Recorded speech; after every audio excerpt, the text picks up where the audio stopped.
ذكر رحمة ربك عبده زكريا إذ إذ نادى ربه نداء خفيا আলজেরিয়ার ছোট্ট একটা মাসুম সন্তান মাত্র 2 বছর বয়স কেবলে কথা বলা শিখছে। মায়ের পেট থেকে 30 পারা কোরআনের হাফেজ হয়ে জন্মগ্রহণ করেছে।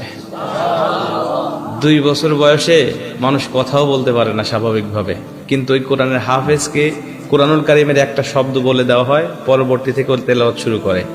যখন থামতে বলা হয় তখন থামে, না হলে সে আমার গল শুধু তেলাওয়াত করতেই থাকে।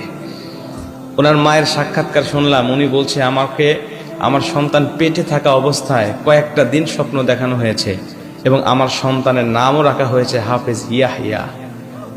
হাফেজ ইয়াহিয়া আমার সন্তানের নামও স্বপ্নের মধ্যে বর্ণনা করে দেওয়া হয়েছে। এবং আমার সন্তান যখন ভূমিষ্ঠ হলো, আমার সন্তান ভূমিষ্ঠ হওয়ার পরে আমি 2 বছর বয়স পর্যন্ত আমার সন্তান কথা বলতে পারে না, স্বাভাবিকভাবে পারে না, কিন্তু যখনই কথা বলা শুরু করছে আমার সন্তানকে কোরআনের একটা অংশ বললে পরবর্তী অংশ থেকে সে এমনি তেলাওয়াত শুরু করে দেয়।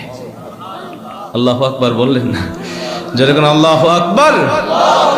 এটা কোরআনুল কারীমের জীবন্ত মুআজিজা।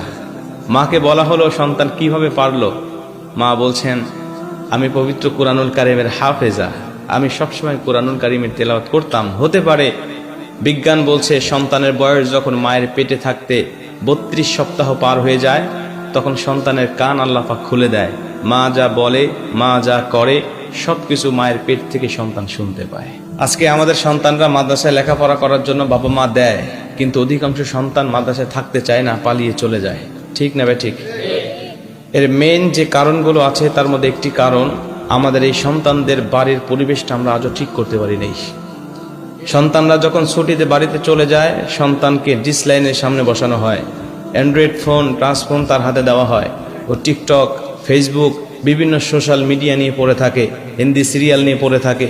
ওই সন্তান যখন ছুটি শেষে আবার মাদ্রাসায় আসে তখন শয়তান বারবার তাকে ধোঁকা দিয়ে ওই বাড়ির কথাগুলো স্মরণ করায় দেয়, তখন তার মাদ্রাসায় মন বসে না, সে পালিয়ে মাদ্রাসা থেকে চলে যায়। কথা বলেন ঠিক কি? এই জন্য বাড়ির পরিবেশটা ঠিক করবেন, তাহলে আল্লাহ পাক অবশ্যই এরকম হাফেজ সন্তান আপনার ঘরেও দিবে। আল্লাহ পাক আমাদের যে হাফেজ আজকে পাগড়ি প্রদান করলেন, পাগড়ি আমরা দিয়ে দিলাম, আল্লাহ পাক তাদেরকে যেন পবিত্র কোরআনুল কারীমের হাফেজ হিসাবে আল্লাহ পাক কবুল করেন এবং ইয়াদের সাথে জীবিত থাকার তৌফিক দান করেন, হালালকে হালাল, হারামকে হারাম মেনে চলার তৌফিক যেন দান করেন। জোরে বলেন আমিন। যদি কোনো কোরআনের হাফেজ শেষ পর্যন্ত কোরআনুল কারীমের ইয়াদ রাখতে পারে এবং হালালকে হালাল, হারামকে হারাম মেনে চলতে পারে, এ সন্তান জান্নাতি হবে এবং তার পরিবার থেকে আরো কমপক্ষে 10 জনকে সুপারিশ করে জান্নাতে নেওয়ার ক্ষমতা রাখে। আল্লাহ পাক তাদেরকে সেই হিম্মত আর শক্তি আর সাহস দান করুক। জোরে বলেন আমিন।